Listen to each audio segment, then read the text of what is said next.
Now, I say this because Alabama has always been, because they're so good, in the fourth quarter, Alabama is so great. Whatever they're doing, everybody needs to be doing it. Well, that's exactly what's happened in the last decade. But people forget that they recruit the fastest guys in the nation. So if you have the fastest guys in the nation, you're going to be fast in the fourth quarter. Now, they think it's all goes back to the process. They think it was all because of this old school conditioning and weight room work that they did all those years. Well, to Nick Saban's credit, now they have two sprint guys in the weight room, and nobody will ever beat Alabama ever again because of this. This is the direction that it all should go toward. I mean, you would think that all D1 football coaches would be thinking, we're going to bring in guys like Baloo and Ray, but they're not. They're bringing in guys with tattoos and tight shirts and shit. So yeah, even these $10 million coaches are stupid sometimes. There's nothing you can do during the week that will make your team fresh in the fourth quarter. I love this statement. This statement was made by a coach from Mascoutah, Illinois, Josh Lee, who wrote me and said he was a former meathead, like to the extreme. Like he had to get out of football at one time because you know how football coaches get. They get to the point where they can't handle it anymore because they're so extreme. Well, he started feeding the cats a couple years ago, and he had a great running back. This is not him, that gained 317 yards in 33 carries. And Josh wrote me and said, it's unbelievable the fact that he gets to sleep in on Saturdays and Sundays now. We don't ever condition. He is so fast and so dominant. And I said, but how was he in the fourth quarter? He said, Coach, in that 33rd carry in the fourth quarter, he was tired, but he still gained 12 yards. He still gained 12 yards.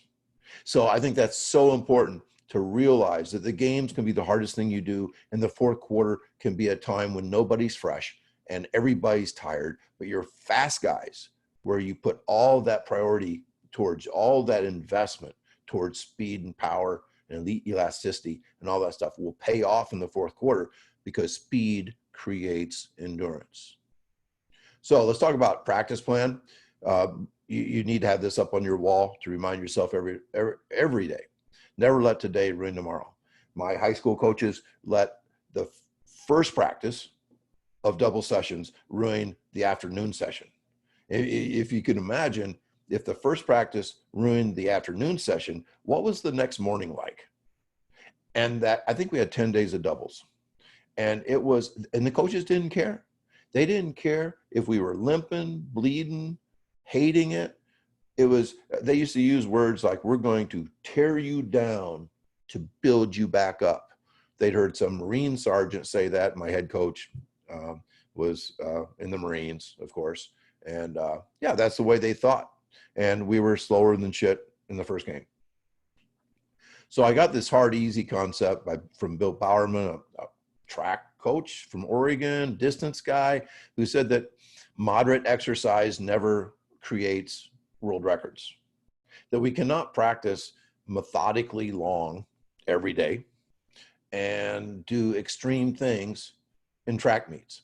So we have to have days that set up our important days. So whether it's easy Monday to make for a great Tuesday practice, or maybe an easy Tuesday practice to make for an incredible Wednesday practice, you need to start thinking that way.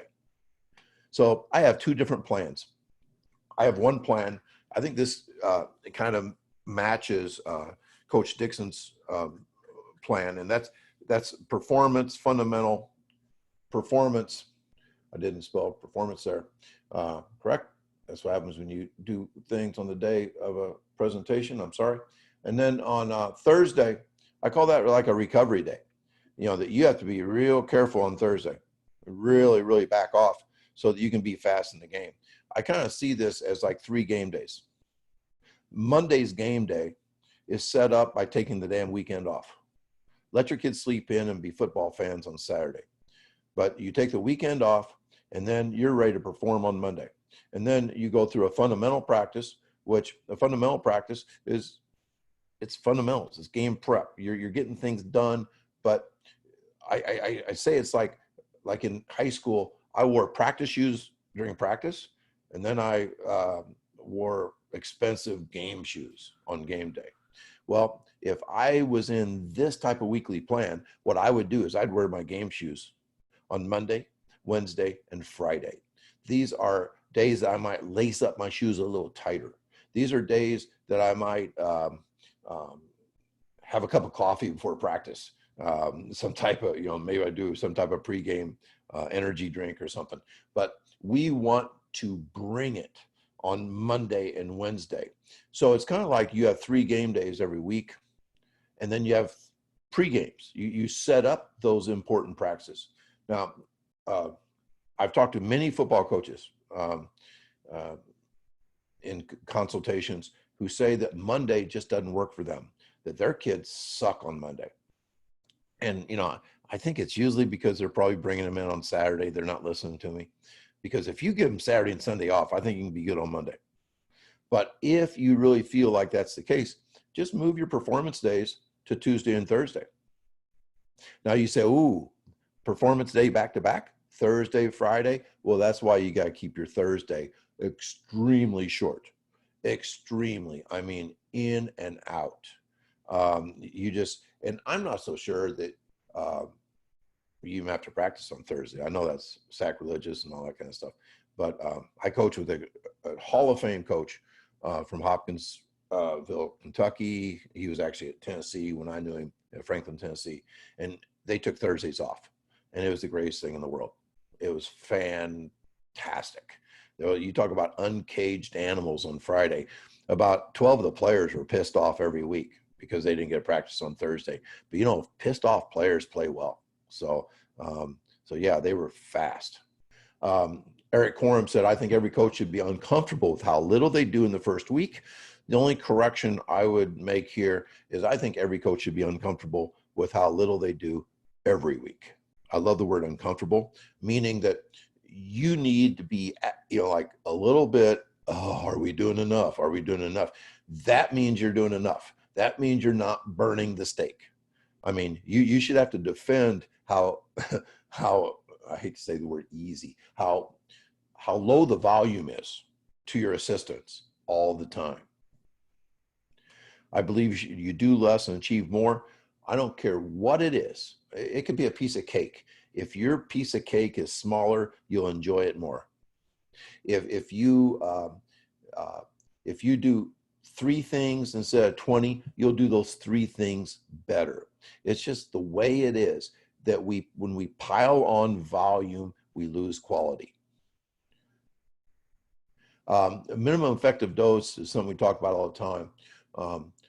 Just some examples here. Instead of 10 reps of a play, ask your team for 1 perfect rep. You'll be shocked at how well they do the first play when you say 1 perfect one. Instead of 100 routes, ask your receivers to give you 10 great routes. You'll be shocked. They'll turn that up by 10 to 20% when they know that they're only going to be expected to do 10. If you have them do 100, they're going to be 100 in second or third gear, maybe faking effort. Not 3 hours of crap, but 2 hours of excellence. And I'm not so sure you should even practice 2 hours.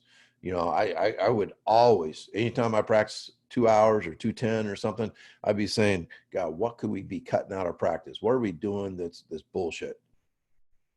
Remember that moderate exercise never leads to high performance. I mean, it never does. Going through the motions, and football coaches know that. That's why they always yell, don't go through the motions.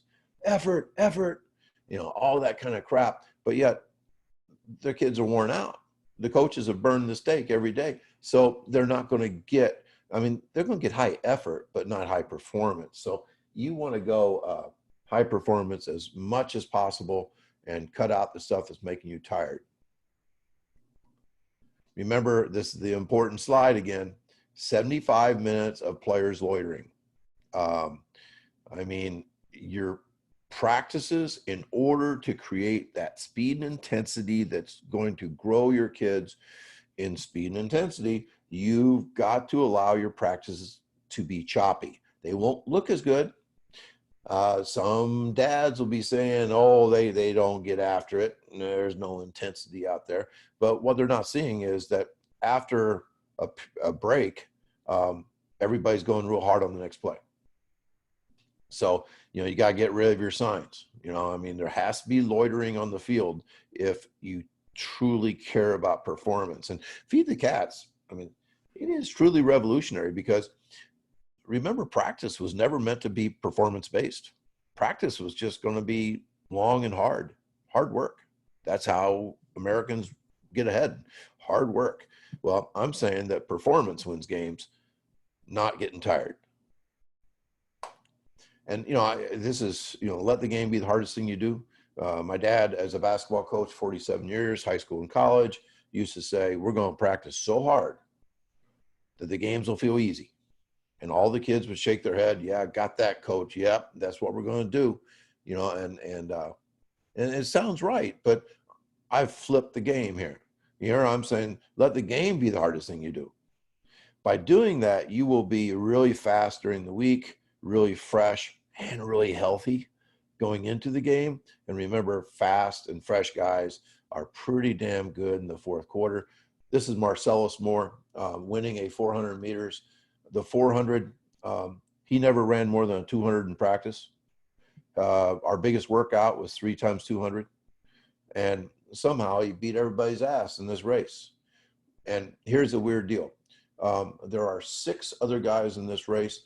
I guarantee you that all 6 of them worked at least 4 times harder than Marcellus, or 4 times more volume.